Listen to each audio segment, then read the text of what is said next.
Inspiration for Teachers Podcast, bringing you dynamic and inspirational educator interviews. Our fascinating guests share their professional challenges and creative resolutions for success. Discover their workable strategies, ideas, and resources to reach your educational goals.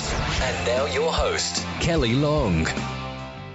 Welcome to the show. I'm your host, Kelly Long, and I'm super excited to bring you this episode of Inspiration for Teachers. Our passionate educator on the show today is Jill Berry. Jill has spent the last 30 years of her career working in the education profession, and the last 10 of which she was a head teacher. Jill, welcome to the show. I've given our listeners a little welcome introduction to who you are, and I can't wait to dive into your challenge today of supporting women into leadership roles. But let's give you the opportunity to introduce yourself to our listeners. Thank you very much, Kelly. As you said, I taught for 30 years. I started teaching in 1980, straight after doing a PGCE, straight after my degree. And I taught in 6 different schools for the next 30 years. So I've had a range of experience. I taught in 4 state schools, 2 independent schools. I taught in selective schools and comprehensive schools, different age ranges, different gender groupings. So across those 30 years, I had quite a varied diet of both teaching and school leadership. I was head of English for a while, head of sixth form, deputy head, and then head. And I particularly enjoyed being a head for the last 10 years of my career. But I stopped in 2010 because for me, 10 years as a head in one school felt like enough, much as I loved it and much as I recommend it passionately to anyone who will listen. And since 2010, I've been doing consultancy work, some work for the National College for Teaching and Leadership, and I'm also studying part-time for a professional doctorate in education, where I'm looking at the transition from deputy headship to headship. So still education, and still varied and interesting, fascinating stuff, but no longer a full-time teacher and head. So you've got so much knowledge that you can share with our listeners today, and I'm really excited to delve into that challenge shortly. But before we get there, what we're going to do, Jill, is I like to give our listeners a immediate knowledge takeaway and some ideas to inform their teaching practice, and therefore have been asking my most recent guests a question around what is the core elements of teaching and learning.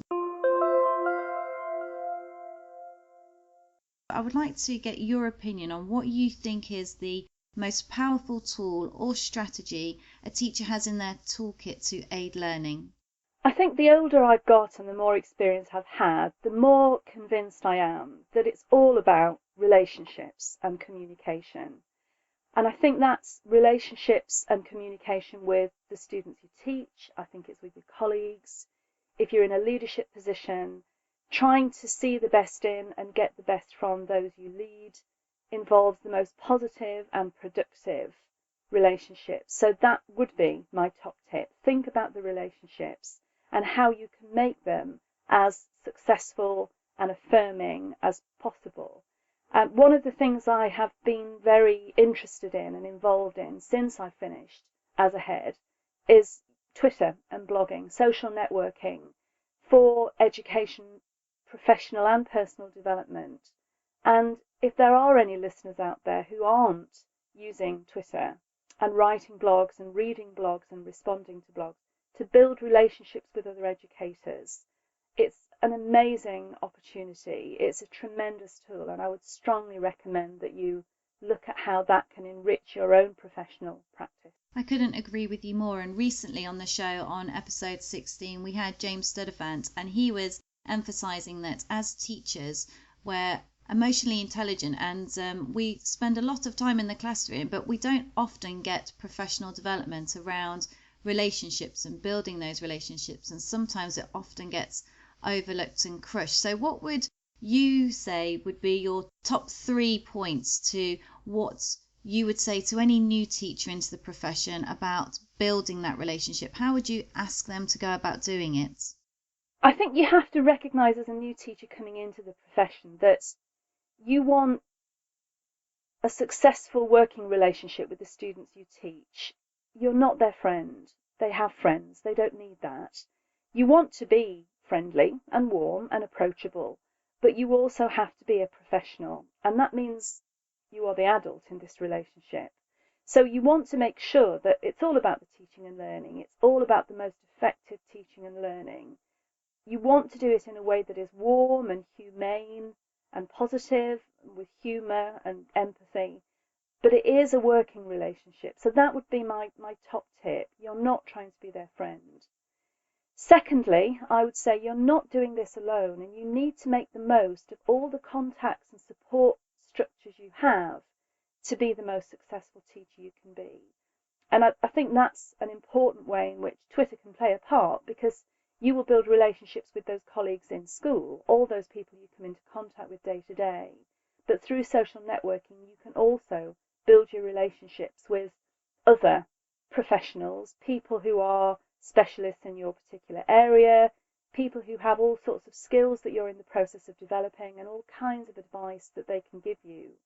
Twitter is an incredibly generous community, and as a new teacher coming into the profession, I would say build relationships online as well as face-to-face. And the third thing is about leadership. I mean, I think when I came into teaching, I wanted to make a difference to the lives of the children that I taught, but I realised that through leadership roles, I had a capacity to make more of a difference to more children by working through other adults. So even if you don't enter teaching with an intention of going up the leadership ladder, I would say don't discount the possibility that there may be all kinds of satisfactions and rewards that come from the relationships you will build as a leader leading teams, while you still carry on forming relationships with students in the classroom. I taught throughout those 30 years. I taught throughout my 10 years of headship, and it was important to me, but it became part of the picture rather than the whole picture. And the relationships that I got as a head of department, head of sixth form, deputy and head, I found hugely rewarding and stimulating and fulfilling. So that would be my third tip. That's fabulous. Thank you for sharing those with us, Jill. So what we're going to do is we're going to slightly shift focus and place you at the centre of our educational compass and have you pointing us in the right direction, and find out from you in 60 seconds what excites you about the teaching profession, and maybe it's a little bit of Twitter, but also on the flip side of that, what you would most like to change and why you feel it's important. I think I am excited by the capacity that we have now to share and to work together. When I started teaching, I loved it, but I felt quite isolated in many respects. This was in the early 80s. I think now you don't have to be isolated as a teacher. There are all sorts of opportunities to share. What frustrates me and concerns me is spiralling workload, that it seems to me a lot of people are not able to pace successfully the way in which they do their jobs now, and their personal lives and their family lives and their friendships are suffering. We need to get a grip on that, because if it's not possible to do a good job and have a life beyond your job, then there's something wrong with the job. It isn't something wrong with you. So that's what I would want to change. Dawn Casey Rowe in her podcast episode was saying something similar. She was saying that she felt like she used to be an awesome teacher, and then she had children, and then family life takes over, and you cannot dedicate the same amount of time to your workload that you were doing before having like a family. But I think a lot of teachers are struggling with that at the moment, and I think there's a real art to managing your workload, and I think it can perhaps maybe explain why quite a lot of new teachers leave the profession so quickly after getting qualified. What do you think about that, Jill? I think there's such a waste of talent. And I think there are all kinds of issues here, Kelly. One is that there is no easy answer, and you may never feel you've cracked it and you get it right, but you don't stop trying.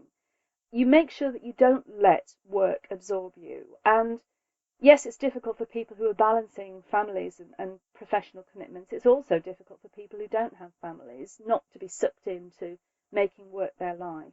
There are all kinds of ways in which we can work out our own salvation, and my advice is that you don't stop trying.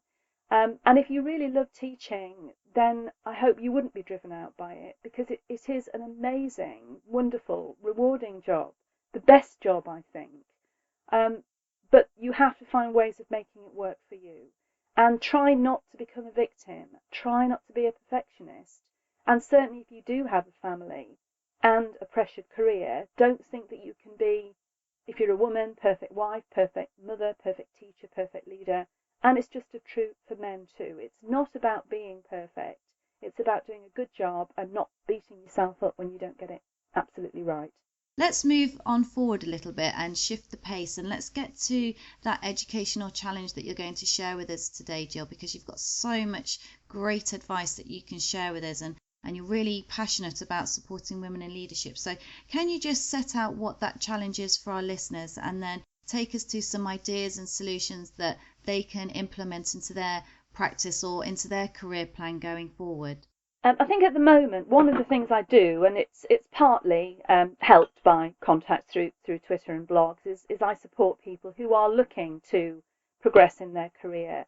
And I'm interested in supporting men and women, but I have a particular passion for encouraging women to make sure that they give themselves full credit for their potential, that they don't undervalue themselves and that they don't undersell themselves, so that they become the teachers and perhaps the leaders that they are capable of being.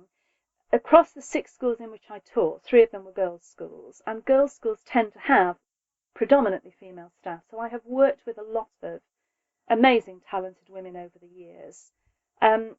Also in girls' schools where you're focusing on preparing the girls of today to be the women of tomorrow and to cope with the kinds of challenges they may face, this idea of ensuring that girls and women that they're not hard on themselves, that they're not too critical of themselves and one another, and that they just achieve their best and feel proud of it, has been something that I am very committed to. I was also fortunate enough to be president of the Girls' Schools Association in 2009. So for that year, I spoke a lot about girls' education and again about helping them to cope with the challenges that they would face in the future. So I am particularly interested in this idea of women. I've written a few things about it recently, as have other women in education, and we're hoping to run a Women in Educational Leadership event in the autumn, organised by a number of people, but really led by Vivienne Porritt at the Institute of Education in London. So I'm interested in this idea of women's career development and how they can be supported to be their best, despite the fact that there may be all kinds of challenges and different things that they're balancing in order to achieve that. So we were talking at the beginning of the show, Jill, just in our pre-interview chat, and we were talking about women in headship roles, and we were highlighting the fact that the figures, and I think these are the most current figures, that only 36% of head teachers are actually women. And you would think that that would be a lot higher because there are so many women in the teaching profession. So what do you think some of the barriers are to moving into those leadership roles? I think it is a complex issue, Kelly, and I don't want to be too simplistic about it. There are many women who wouldn't want to be heads, and my feeling is that that is absolutely fine. I would never want to pressure anyone into doing something that they really didn't want to do. Women are still in our society the principal carers, so often if there is a family, the women tend to take the lion's share of the childcare and the domestic arrangements. I mean, that happens in many families. If that's a conscious choice, it's what works, it's what people want to do. Again, I don't think we should criticise that. So there may be lots of very capable women out there who just decide that they don't want to be heads, or they don't want to be heads yet because they want to make sure that their family are perhaps more independent and self-sufficient before they actually pick up the reins of their career. I would never ever be critical of that. I didn't have children, I just wasn't fortunate enough to have children, and I know that my life as a result is different. The challenges I've faced have been different. So I don't have any problem with women saying, but I don't want to be a leader and I don't want to feel pressured into being a leader. Where I have a problem is where women are capable of so much more than they give themselves credit for, and they lack confidence, they lack self-assurance and self-belief. And that I find very difficult, and that is something I do want to challenge. So if women don't go for headship, if it's a conscious, considered choice, I can accept that. If it's just lack of self-confidence, I find that a lot harder. If they go for it and actually they're not successful because they are meeting barriers that are to do with their gender, then that is absolutely not acceptable. So I think we feel in many respects we've come a long way in terms of equality of opportunity. It's enshrined in legislation now. We shouldn't be discriminated against because of our gender or our race or our religion or whatever. in actual fact, it's not quite that straightforward. And there are examples of hidden sexism and other kinds of discrimination that people quite often highlight. My feeling is that we need to be alert to the fact that that can happen. We need to accept that it can happen and not deny it. And then we need to challenge it and fight it when we meet it. So have faith in yourself. Have confidence and self-belief. If you want something, then you go for it. If you meet barriers that are related to your gender or anything else, then fight them. And don't lose that sense of who you are and what you want to be and how you want to get there. And use people to help you. People like me, perhaps, who are in a position to read letters of application, talk to you about interviews, help you prepare yourself, help you fight those battles, and don't ever give up. Jill, how do you think, as a profession or as leaders in schools, how do you think they can foster support for aspiring female leaders? Because we need to make sure that it's happening within the schools, that there are those pathways that they can follow, and there is that encouragement. So would you say that there are specific pieces of advice that you would recommend to leaders of schools to implement? Or on the flip side of that, is there specific advice that you could give to individual women that are thinking about following or aspiring up the career ladder? I think yes, I think both. I think obviously leaders ought to be alert to identifying and nurturing potential in women and men. If you have someone in your school who is clearly capable of perhaps going on to headship themselves in due course, you need to recognise that, you need to value it, you make sure that they recognise it, because sometimes people don't see the potential they have. I think you also have to be very good at encouraging people sometimes to step up and sometimes to move on.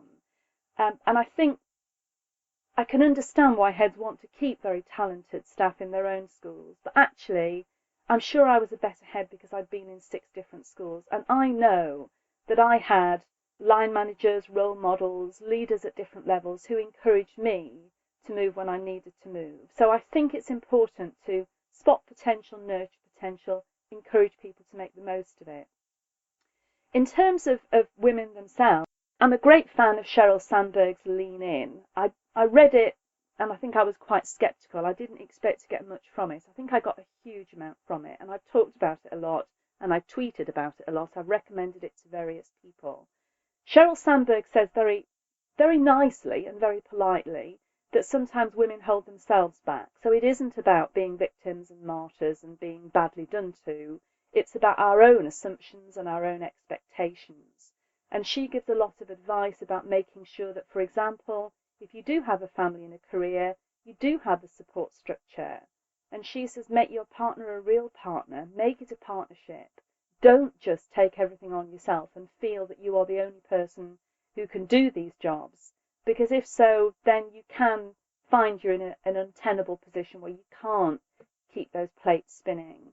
So there are ways in which sometimes we hold ourselves back, and I think we need to be aware of that and resist that. Because really we deserve to fulfill the potential that we have, and we mustn't find that actually we are our own enemy because we are not giving ourselves credit or creating the structures within which we can achieve what we really hope to achieve. And I know it's difficult, I know it's sensitive, but I think not facing up to the facts will hold us back, and we need to make sure that we are very honest with ourselves and with one another. And lastly, I have mentioned this already, but I do think sometimes women are hypercritical. I think sometimes they're very critical of themselves. I think sometimes, sadly, they're critical of one another.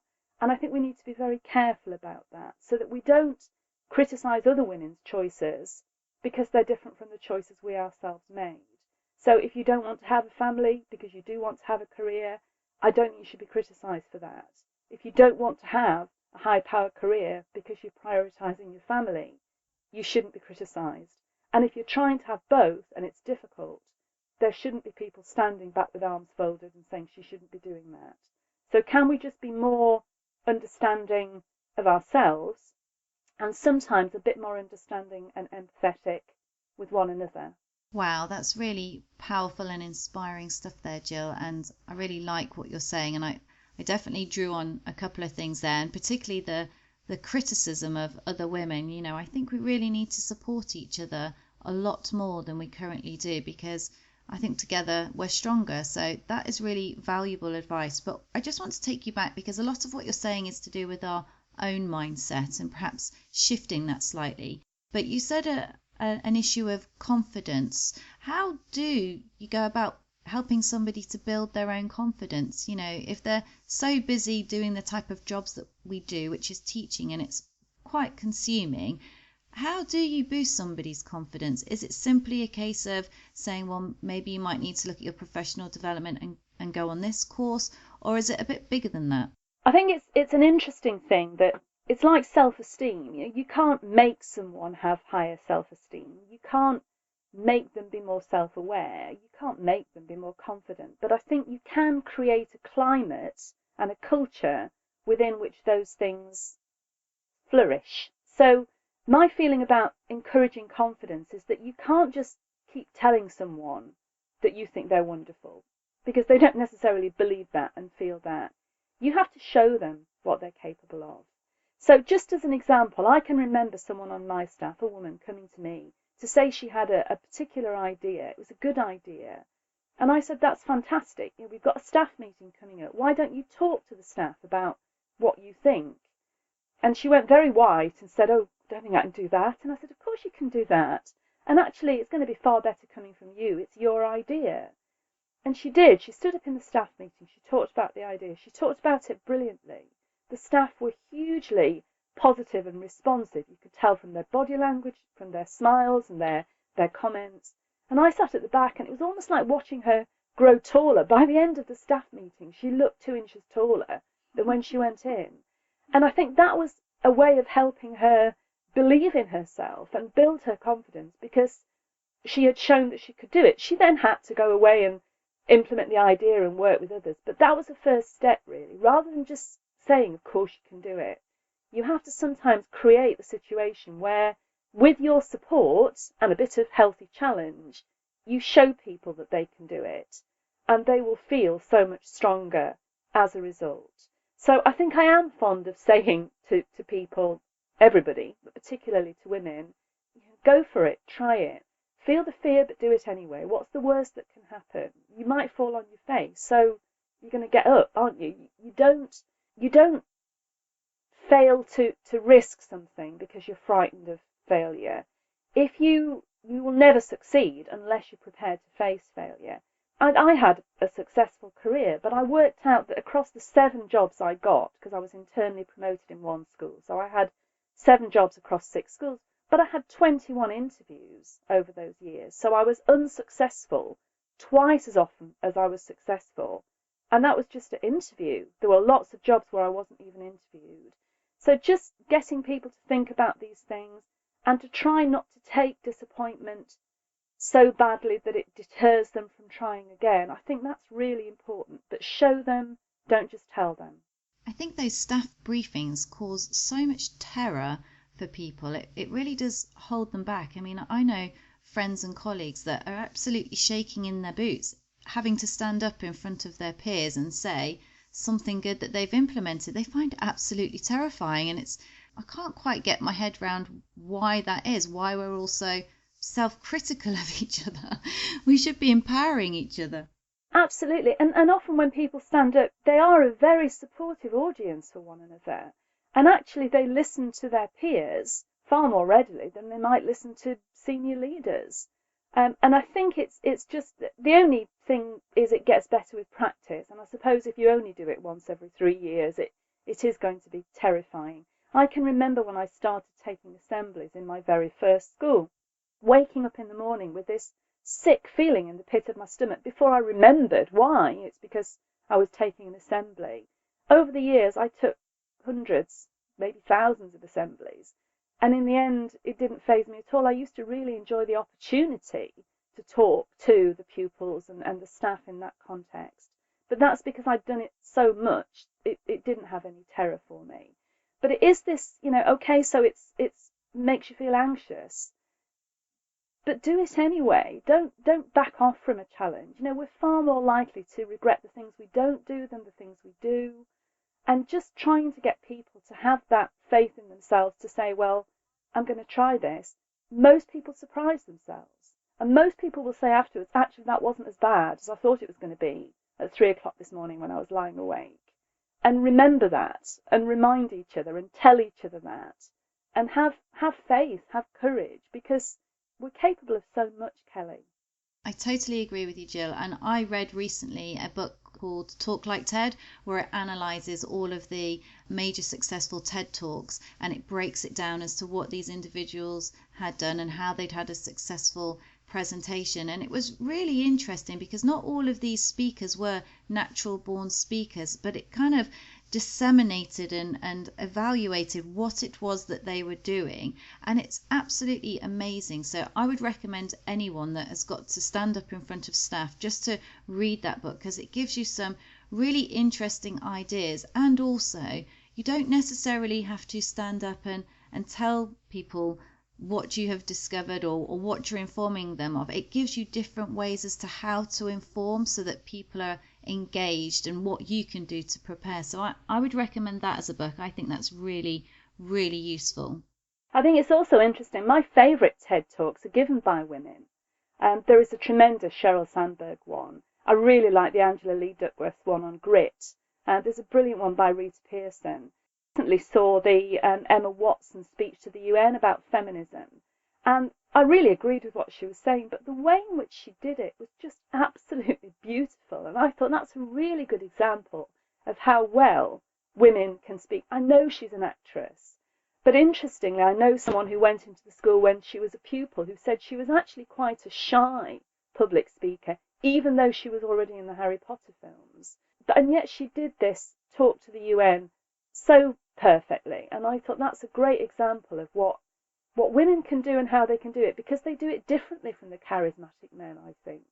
Differently and well in a different way. Yes, I think we have to draw on our own strengths, and then we can just transition that and show it to the world. So I think that's really powerful, and definitely go out and check those TED Talks out, because I think it gives you so many ideas. I mean, I'm constantly showing them to my pupils and they're like, Miss, stop it with the TED Talks. But I think it's a fabulous way of just looking at different ways in which you can develop your confidence in your public speaking. So definitely go ahead and do that. But what we're going to do, we're going to transition into a new section of the show, and we're going to look at our inspiration round now, Jill. So just before we go into that, I'd just like to remind our listeners that all of the resources that Jill has discussed on the show, you'll be able to find them on our podcast resource page. So head over to inspirationforteachers.com. You'll see everything in the show notes, all of Jill's resources and links that she's recommended today. So please head over there.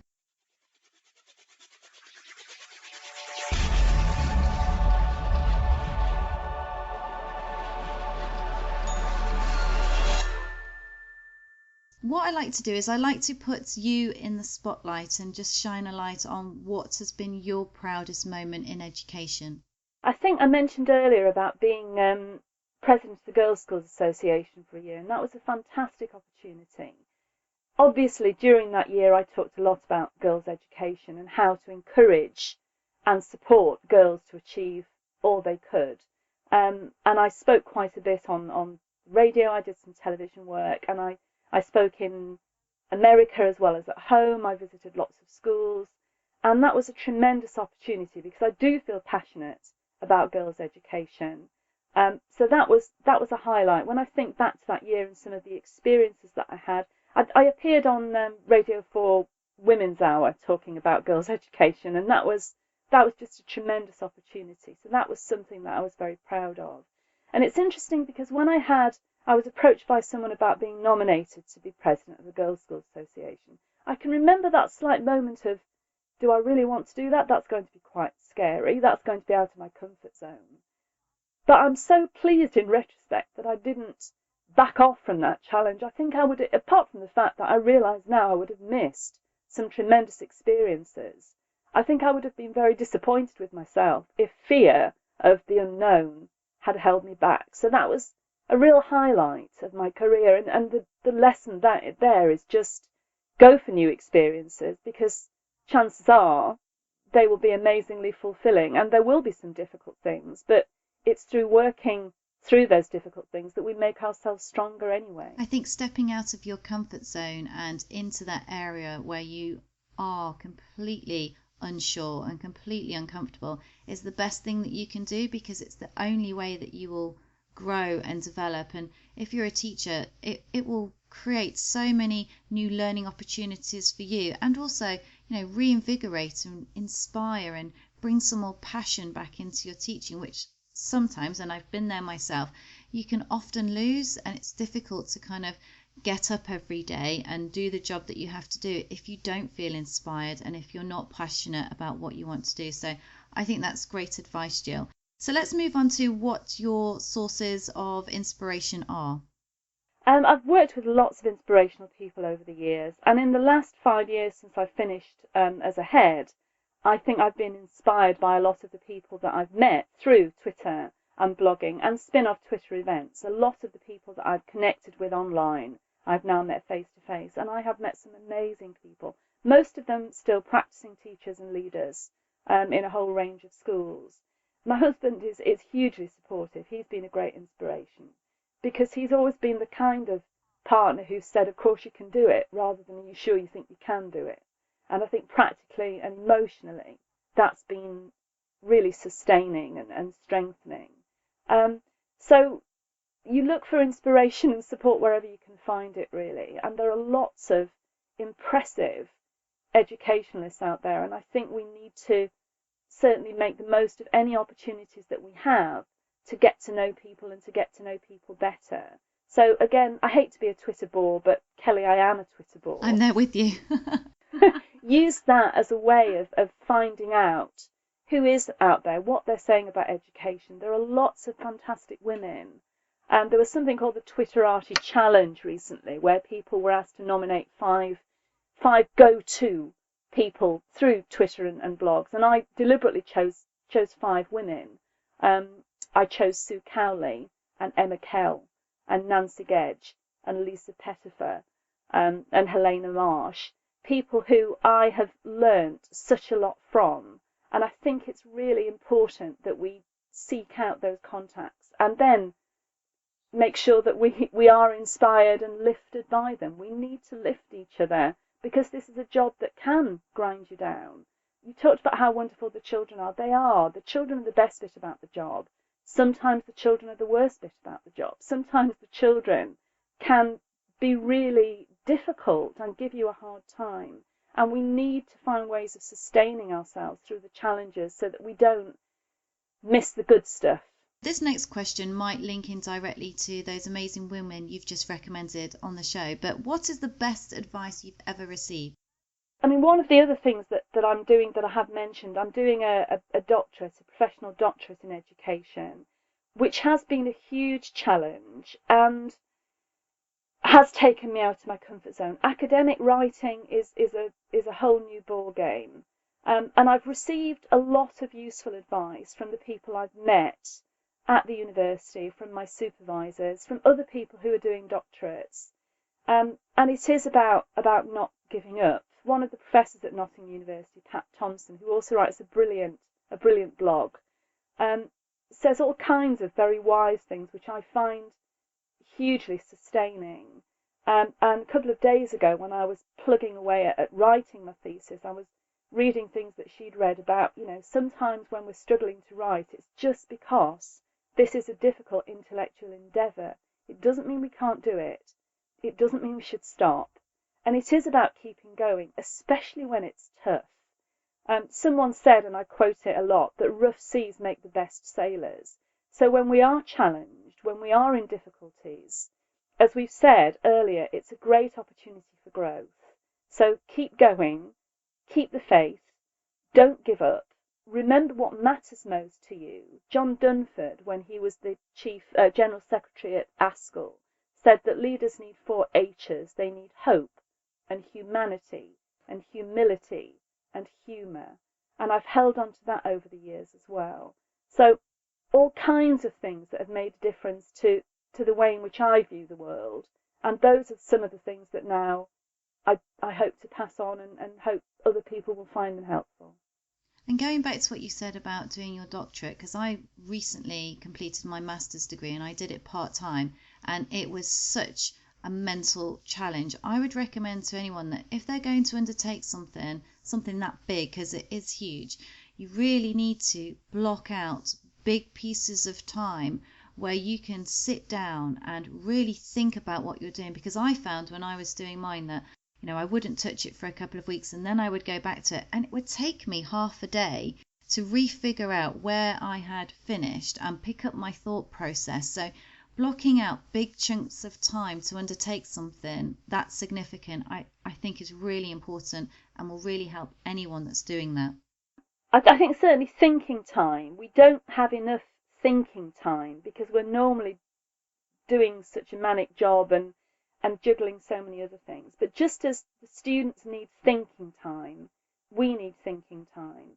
And often for me, it used to be, I had quite a long drive to work when I was a deputy head, just thinking on the journey there and back and processing information. You're absolutely right. I did a master's, I was head of English when I started and head of sixth form when I finished, and it was really hard, but it helped me to empathise with the perspective of the students that I was teaching, particularly those who didn't find my subject so easy.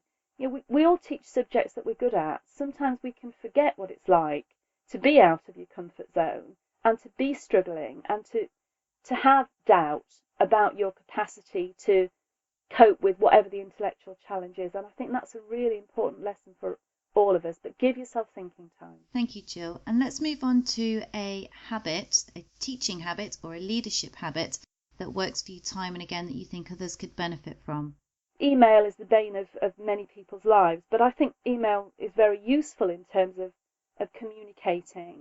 But just one habit that I found with email that was useful was that sometimes if I had an email to write that was difficult or an email to respond to that was quite challenging, I'd draft a response and I'd just leave it in my drafts box, and I'd go to bed and get up in the morning and look at it and then decide whether I really wanted to send it or whether I wanted to edit it or whether I just wanted to delete it and have a face-to-face conversation.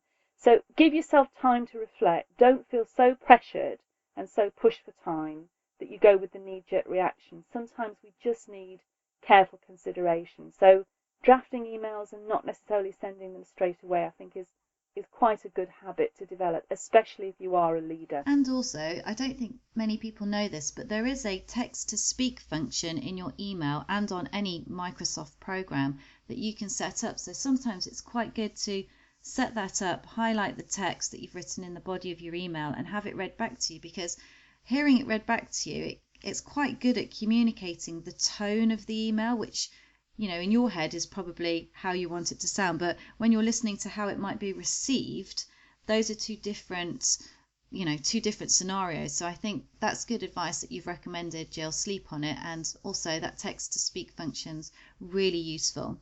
So can we move on to a resource that you could recommend to our listeners, please? I would say that Twitter is the greatest possible resource, because it will link you to so many other things. So most of the tweets that I post have probably got links to articles, blogs, videos, different references.